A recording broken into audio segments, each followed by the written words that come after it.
E hoje a sessão para retomar a discussão sobre a reforma política está marcada para 13h. Quem tem mais informações sobre os debates, as votações no plenário é a Carol Nogueira, lá do Salão Verde. Bom dia, Carol. Então, a próxima, vencida uma etapa, a próxima é coligações.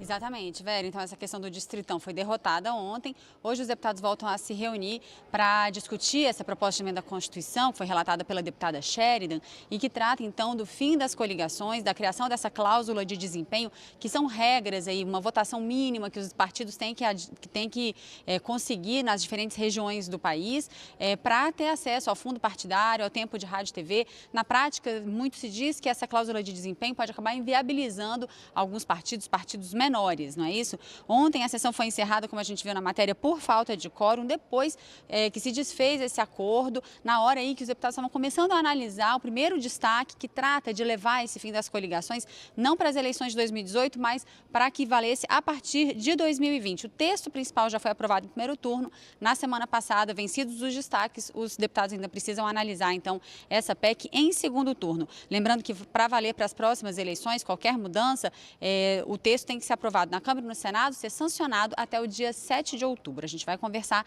sobre a expectativa, então, da continuação da votação da reforma política com dois vice-líderes que estão aqui com a gente. O deputado Edmilson Rodrigues, que é vice-líder do PSOL, é do PSOL do Pará. O deputado Mauro Pereira, que é vice-líder do PMDB, é do PMDB do Rio Grande do Sul. Dois partidos bem diferentes, um partido grande, maior partido da casa, o PMDB, com muitos deputados representados. O PSOL é um partido menor, tem 6 deputados. E essa questão das coligações, a cláusula de desempenho, afeta justamente essa diferença de tamanho de partido. O deputado Mauro Pereira, sua expectativa, por que é importante, na opinião de tanta gente, essa questão do fim das coligações, da cláusula de desempenho? O número de partidos políticos no Brasil é um problema? Bom, primeiramente, porque nós temos que trabalhar conectado com a sociedade. E a sociedade não aceita mais, não concorda com a quantidade de partido que existe. E hoje nós temos um problema muito sério com corrupção, especialmente na época das campanhas. E essa quantidade de partidos automaticamente gera, sim, negociações que muitas vezes prejudica todo o sistema político. O final das coligações vai fazer com que partidos que hoje têm aqui um só deputado, e tem fundo partidário, tem recursos públicos, nós temos que acabar com isso. Nós temos que fazer aquilo que a sociedade quer. A sociedade já disse, é muito partido. E o fim das coligações agora em 2018 vai proporcionar, sim, que haja uma redução dos partidos e automaticamente os custos das campanhas ficarão reduzidos e as negociações que existem na época das campanhas, venda de tempo de TV, tudo isso aí automaticamente termina também. Então, por isso que a maioria absoluta dessa casa vai votar para que as coligações terminem agora em 2018, porque querer deixar para 2020 é dar um golpe nos vereadores e prefeitos. O que vai ser ruim para os prefeitos e vereadores em 2020, nós temos que fazer para nós agora. Nós temos que experimentar o remédio agora, porque caso não ficar bom, aí nós mudamos para 2020, mas não proteger nós aqui, livrando dessa coligação agora e aplicar para os prefeitos e vereadores. Não, nós temos que ser justos. Nós temos que aprovar hoje, fim das coligações em 2018, para ser justo. Nós temos que trabalhar fazendo justiça. Deputado Edmilson, o PSOL é um partido menor, poderia ser atingido por essa mudança, pelo fim da coligação, e, no entanto, o PSOL está apoiando essa questão.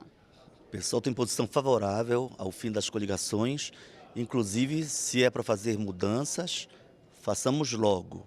Há partidos pelos quais a gente tem grande respeito, cito aqui o PCdoB, que tem uma tradição de coligar, mas nós decidimos que é importante dar essa resposta pequena à população, já que não houve um debate sobre reforma política, nós estamos discutindo aqui uma pequena reforma eleitoral, então pelo menos evitar que os eleitos deixem de ser representantes de um projeto de nação, né? Nós temos que eleger deputados, senadores que representem um projeto de nação, uma proposta de programa de desenvolvimento. E quando você possibilita que alguém seja eleito coligado com partidos que não têm nenhuma vinculação política e ideológica, tem visões antagônicas, isso distorce, digamos, a representação, a soberania popular. E, ao mesmo tempo, a questão da cláusula de barreira, nós tínhamos uma certa preocupação de sair uma proposta que colocasse a criança e a água suja no esgoto, não é? Por quê? Porque há partidos e partidos. Nós sabemos, como o deputado Mauro falou, há vários partidos, tem 50 se propondo aí a existir, né, em processo de legalização, mas já há quase 40 existentes. Alguns não têm diferença programática, eles servem apenas para, no período eleitoral, olha, o candidato a governador ele é forte, é reeleição do PMDB, do PSDB, então, eu ofereço os meus 2 minutos aqui. Então, é uma verdadeira venda de tempo, né, de negociação, de apoio financeiro. As denúncias estão aí, né? Milhões, para que o partido esteja na coligação A, B ou C. Então, quando estabelece uma cláusula, isso colocaria em risco alguns partidos, mas a proposta que surgiu, ela projeta para 3% até 2030, inicia com 1,5% dos votos nacionais, num país que tem 100 milhões de eleitores. Eu creio que é um patamar que os partidos programáticos, como é o caso do PSOL, PCdoB, Rede e outros partidos pequenos, mas que não são partidos de aluguel, são partidos que têm um programa para o país, uma visão de desenvolvimento e devem existir. E, naturalmente, deve fazer um esforço para que a população perceba a sua diferença, né, o seu compromisso com a nação e faça crescer. Nós acreditamos que o PSOL crescerá porque o povo está cada vez mais atento. Infelizmente, Carol, a grande dificuldade desse processo é que não houve debate. Você vê, não é toda a mídia, nem a TV Câmara, o sistema Câmara de Comunicação, foi potencializado para debater com a população essas propostas. Começa logo que são 3 propostas de reforma. Aí já é um absurdo isso. Aí a população só soube quando os relatórios estavam prontos. E quem discutiu esse relatório? Ah, o relator vai dizer, eu discuti com todos os partidos, nos porões não, mas nos gabinetes refrigerados. A população não pôde debater, não foi chamada a CNBB, a OAB, as igrejas evangélicas, os movimentos sociais, os movimentos sem terra, sem teto, os empresários da indústria, do comércio. A sociedade civil não foi chamada, soube pela imprensa já agora, quando a gente tem que votar. Daí, derrotamos o Distritão, porque ele destruiria com a vida partidária, elegeria apenas os mais conhecidos, quem já tem mandato permaneceria, o povo quer mudanças. Então, eu, por exemplo, fui o 3º mais votado do Pará, um Chico Alencar, o Ivan Valente, os nossos deputados, Glauber, todos, Jean Willis, a Erundina, todos certamente serão reeleitos, são muito conhecidos nos seus estados. No entanto, nós achamos que é importante ter derrotado o Distritão para impedir que se mantenha tudo como Dante no quartel de Abrantes. Vou falar pela TV Câmara, a gente cobriu na medida do que foi discutido aqui entre os deputados. Exatamente. Sobre o Distritão, muita gente fala que acaba sendo um dos principais pilares da reforma política, foi derrotado ontem. A que os senhores atribuem essa derrota? E isso é bom ou ruim? Por que acabou sendo uma tese que, embora popular entre a população, acabou não passando aqui? Bom, eu fui um que votei contrário ao Distritão, porque o Distritão, ele, queira ou não queira, os partidos realmente eles acabariam. Imagine bem, hoje nós temos os suplentes dos partidos que têm uma possibilidade de assumir, de possibilidade de dar continuidade na sua vida política. Nós temos os sonhadores, aquelas pessoas que sonham em amanhã ser um deputado, ser um vereador, que automaticamente eles seriam neutralizados, acabaria. Então, o Distritão realmente estava um discurso fácil para quem está aqui. Agora, ele seria totalmente perverso para aquele sonhador, aquele idealizador que está na sua casa, está lá com seus 17, 18 anos, pensando em amanhã ser um vereador, ser um prefeito, ou ser um deputado estadual, ou ser um deputado federal. Esse sonho, simplesmente, para acontecer, ele teria que ter uma relação muito próxima, muito grande com um presidente de um partido, com um partido, porque senão ele não conseguiria ter o espaço. Então, o regime que vai ficar, que nós vamos, porque hoje vai ser derrotado também esse fim das coligações para 2020, será derrotado, não tem dúvida nenhuma disso. E um detalhe, nós temos que lembrar que nós temos o Tribunal Superior Eleitoral, nós temos a nossa Justiça Eleitoral, que vem acompanhando todos os desmandos, tudo que tem de errado no atual sistema. E se nós, deputados e deputadas, não fizermos a nossa parte hoje, votando, não obstruindo, quem vai fazer isso a semana que vem, ou a partir do dia 9 de outubro, vai ser o Tribunal Superior Eleitoral com a sua equipe e vai fazer justiça, vai colocar os pingos no i. Então, nós devemos e temos que votar no dia de hoje, votar com responsabilidade, assumir e fazer com que, no mínimo, saia uma proposta decente dessa casa. Pode até não beneficiar um, não beneficiar o outro, mas quem vai ficar contente vai ser a sociedade brasileira. Deputado Edmilson, distritão é uma tese que acabou ficando popular na sociedade de um modo geral. Por que ela não foi aprovada e o que falta esclarecer para que as pessoas entendam as vantagens do sistema proporcional, na opinião dos deputados? Olha, deputado Mauro, do PMDB, você vê, nós temos concordância. Nós só vencemos ontem, ou seja, nós só derrotamos o distritão porque os grandes partidos estavam divididos, não é? Todos os partidos divididos. O PSOL, no entanto, tinha uma posição unitária, posição de partido, de bancada. Nós até dissemos que era um detritão. Para a política seria muito ruim, porque os partidos praticamente têm donos. Por isso que não podemos falar em reforma política. Nós hoje temos uma situação, lembra quando o debateu, sem querer entrar no mérito, autoriza ou não investigação do Temer?